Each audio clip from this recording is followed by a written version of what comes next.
Ama güzel kişi. Salam. Allah bereket versin. Hoş Allah geldin bereket kardeş, versin. hoş Allah geldin, bereket hoş versin. geldin.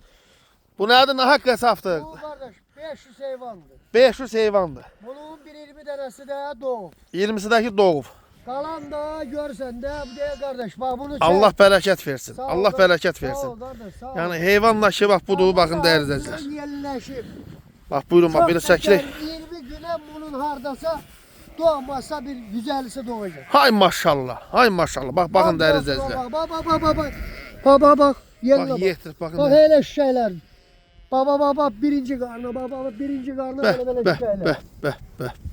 Kardeşim bunun ben çok satmayacağım. Bunun 250 tanesi satacağım. 250'si satıyorsun. Ha ben bunu kökün kesebilmem. Ben bunu özümaş koyabilmem. Ben bundan.